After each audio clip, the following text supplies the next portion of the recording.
The White House is getting called out on shocking allegations of child sex abuse at a migrant center in Texas. And the governor of the state of Texas is pushing for a federal investigation. I'm Harris Faulkner, and you are in the Faulkner Focus. Governor Greg Abbott says the White House has to close a San Antonio facility. Abbott says he is receiving tips that migrant children were sexually assaulted there, and there is insufficient food at the facility, among other allegations of abuse. Governor Abbott says President Biden's policies are fueling this horror. These problems are a byproduct of President Biden's open border policies. This facility is a health and safety nightmare. The Biden administration is now presiding over the abuse of children. To end this abuse, the Biden administration must immediately shut down this facility. And then there's this. An Arizona border chief has released this stunning photo showing more than 130 migrants apprehended at the border as the surge shows no signs of slowing down. In focus now, Arizona Attorney General Mark Brnovich. Attorney General, thank you for being on the program. Harris, yes. Thank you for having me, Harris. I want to start off with what you need to do next in the state of Texas, because when you hear the governor, you two work in concert, I would imagine together, you're the legal arm of that. What needs to be communicated? How is it being communicated to the White House? Well, I think the governor of Texas, Governor Abbott, has done but the governor of Texas has done a great job. And I think that he's actually trying to do something. And, you know, there's kind of a running joke that when Governor Abbott does something, some of the other governors will at least say the right thing a week later. And so I think it's important. I can only control what I can do. As you know, Harris, I have multiple lawsuits right now. We have a hearing today in federal court trying to reinstitute the deportation policy. There's 1.2 million people here that are scheduled for deportation. Biden administration halted that. We know that the Biden administration has incentivized people coming here by getting rid of the public charge rule. We want to make sure that that is defended, that's in place, so people aren't getting, you know, child care and Medicare and other public health benefits the taxpayers paid for. But I think it's important to draw attention to these issues, because what is happening on the border is a crisis right now, but it is about to become a preventable tragedy. This is something the Biden administration set in motion with all of their various policies. They've eliminated the Remain in Mexico policy, so they've encouraged people to come here. They've incentivized it. They're decriminalizing it. And we know that there's actually criminal gang members and even Middle Eastern terrorists coming into our country. Yeah, and there are facts with that now. I mean, this is not just, a point of opinion that someone thought that they could debate at one point from the administration. There are numbers and video and pictures. Speaking of which, new numbers from the HHS and DHS now, Attorney General Brnovich, are showing an eye-popping 20,000 plus child migrants in federal custody. And nearly 19,000 unaccompanied children were encountered on the border in just March. That's a 100% increase from February. And the Biden administration officials now report that 172,000 people in total attempted to cross the border in March, and that's a 71% increase from February. Most of them single adults. Tell me what is happening to let those numbers increase so quickly. Well, the Biden administration has essentially signaled an open door. And, you know, you mentioned, the politics and everything else going on. I keep telling folks, this isn't an issue of right versus left. It's an issue of right versus wrong. And this may be in our front yard today, but it'll be in everyone's backyard tomorrow. And you mentioned that number of 174,000. Just to put that in context, I mean, that's the entire population of a city like Tempe that, hosts the Fiesta Bowl every year. It's the size of Syracuse, bigger than Syracuse, New York. So we are seeing the system overwhelmed. And we know that along with people that are on the terrorist watch list that have come in, I know that there's also folks from other Middle Eastern countries that have come in. And it is unsustainable. And indeed, there will be a tragedy at some point.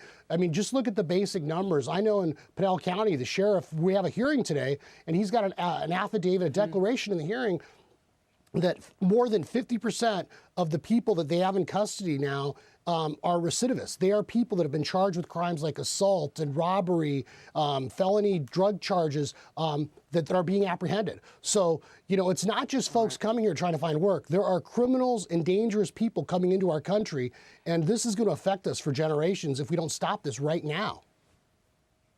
Well, it's been 2 weeks since Vice President Kamala Harris was tapped to oversee the situation that's happening at the border. But the vice president has yet to hold a briefing or pay a visit to the border. The White House is getting defensive when asked about Harris's other recent trips, including a bakery in Chicago on Tuesday. Let's watch and I'll get your response. The vice president was visiting Chicago actually to talk about COVID and the importance of communities getting the vaccine when it's available and accessible to them. And so while she was there, like many Americans, she got a snack. I think she's allowed to do that. All right, before we go with you, let's hear from you and Ambassador Nikki Haley, who unleashed on the vice president. Kamala Harris, apparently she's the one in charge. This is the same person that encouraged 7,000 migrants to come to America. She referred to ICE as the KKK. She's now in charge of this. She's been missing in action, and God help us if she ever becomes president, because if this is how she handles a crisis, I just can't imagine how she would run our country. Attorney General, your reaction.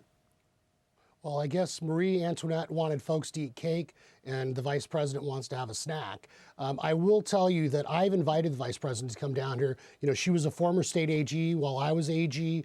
We're both children of immigrants.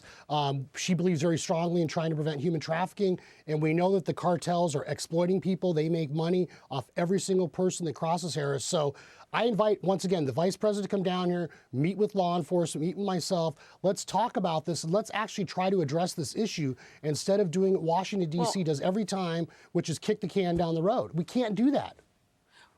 Well, and what you pointed out, as we were going back and forth between Texas and Arizona, this is happening along the border. She was in California where there actually was a wall. And that would be the argument for the wall, I suppose, since she lived there and they certainly didn't tear it down. But now you get to see those areas that are more porous without that fence line.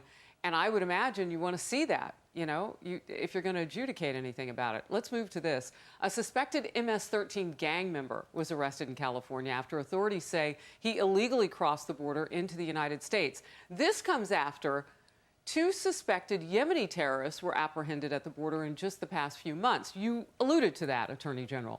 House Minority Leader Kevin McCarthy confirming he was requested a classified briefing from the feds on the security threat. Your reaction? This is a national security threat. Once again, regardless of what people think about the border issue, everyone needs to appreciate this isn't about border security, it's about national security. There are people literally on the terrorist watch list trying to get into this country. There are people that have gotten into this country on the terrorist watch list, and there are people from assorted Middle Eastern countries that have been apprehended. As I alluded to earlier, the sheriff in Pinal County has told us that more than half the people are recidivists that have been charged with dangerous crimes. So you have not only this terrorist threat, you have literally thousands of people with criminal records that are coming into the country right now. And we know from what's going on the border, sometimes you'll get a rush of migrants, like 100 people. Border Patrol has to go there. They have to apprehend them. They have to process them. While they're doing it, the cartels are literally driving trucks across the border where there's no wall. So, once again, Joe Biden has created this by decriminalizing and incentivizing it. And I keep thinking about, what Billy Shakespeare wrote 500 years ago. The fault, dear Brutus, not lies in ourselves, not in the stars.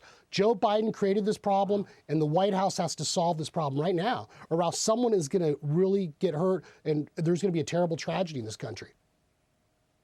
Well, look, when the Attorney General of Arizona invites you to come to the border, that's not like a light afternoon out for lunch. I want to know when she responds or her team responds, and you guys get ready to make that happen. Let's see if it will, because that's a formal I will buy her a invitation pastry. from you. I will buy her a pastry if that will encourage her to come here. All right. Attorney General Brnovich of Arizona, thank you for being with me. Thank you, Harris, so much.